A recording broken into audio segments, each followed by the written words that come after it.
afternoon, everyone. Resilience is often painted as a heroic quality, an act of perseverance and bravery. But the truth is, resilience is uncomfortable. It is messy. It is full of frustration. A Duke professor once described resilience as enduring the discomfort of the learning space, the transition between not knowing and knowing. He emphasized that frustration is not a sign of failure, but a sign of growth. This perspective profoundly resonated with me because I lived through that learning space. And that journey was my Arangetram. I have been learning Bharatanatyam, a traditional Indian dance, since I was 5 years old, an art form that is deeply tied to my identity. But for years, Arangetram, the solo debut performance that marks the dancer's graduation, felt like a distant concept to me, something I admired but never truly envisioned for myself. That all changed in early 2023 when I decided to commit to my Arangetram, setting a date for January 2024.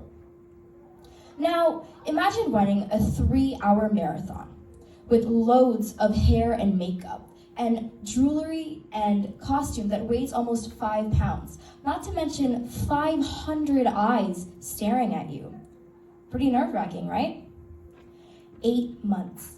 That was all the time I had to transform all the training I was given into a 3-hour stage performance that would test my resilience, endurance, and artistry. At first, I was optimistic, but I had no idea how much I would struggle in the months ahead. The first few weeks were exhilarating. The choreography was fresh, the excitement palpable. But as the months progressed, I found myself in the dreaded learning space. The place where progress felt slow, where every mistake was magnified, where frustration settled in like an unwanted companion. At first, I tried to push through, believing that endurance alone, believing that sheer effort alone would be enough to make the process easier. I practiced longer hours, replayed recordings from my rehearsals, and drilled movements into my body. But no matter how hard I tried, I still wasn't improving fast enough, at least not in the way I had envisioned. My stamina failed me during rehearsals, my expressions felt mechanical, and my dance teacher would correct the same movement multiple times, yet I still wouldn't be able to perfect it. The harder I pushed, the more stuck I felt in that uncomfortable gap between where I was and where I wanted to be.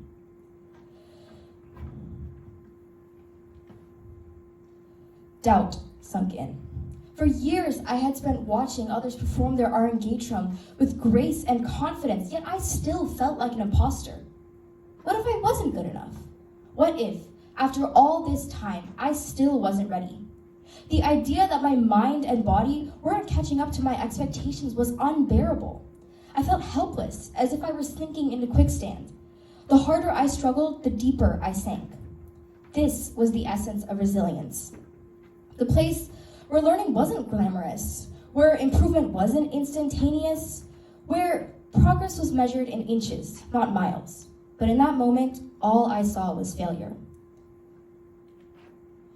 One of the most defining moments of my journey was during my stage rehearsal with 4 teachers from my academy.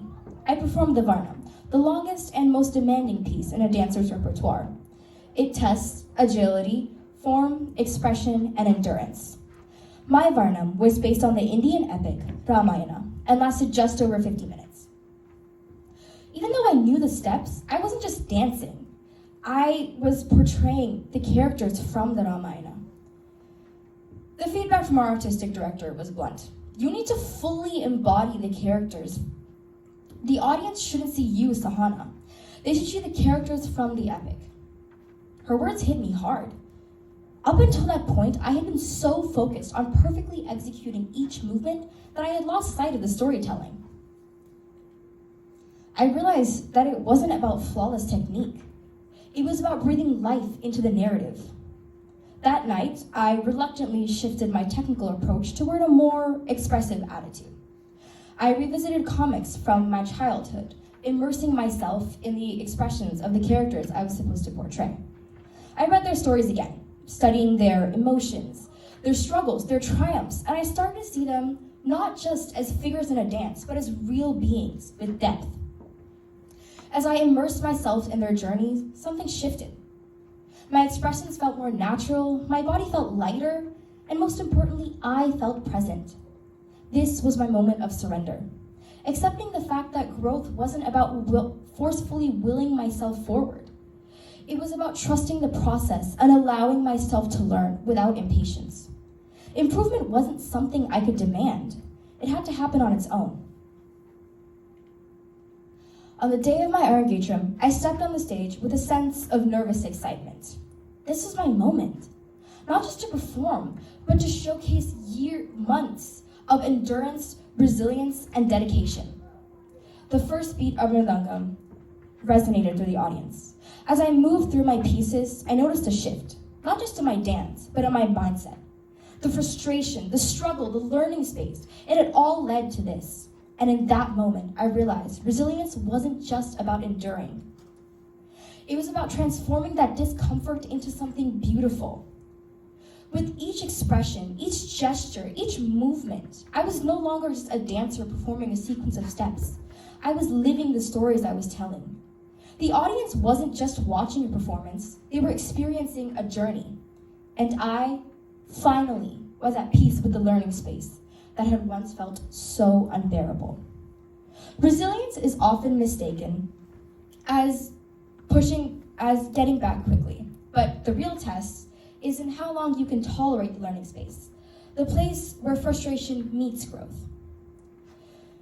My Arangetram wasn't just about the dance. It was about understanding that true mastery requires sitting with discomfort, trusting the process, and pushing forward even when progress seemed invisible. I once thought resilience meant fighting against struggle. Now that I know, it means embracing it. Today, when I reflect on my journey, I don't just see a performance. I see resilience in motion. And that, more than anything, is what I carry forward. Not just in dance, but in life.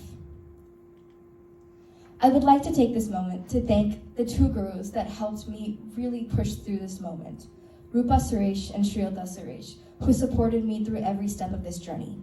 Thank you.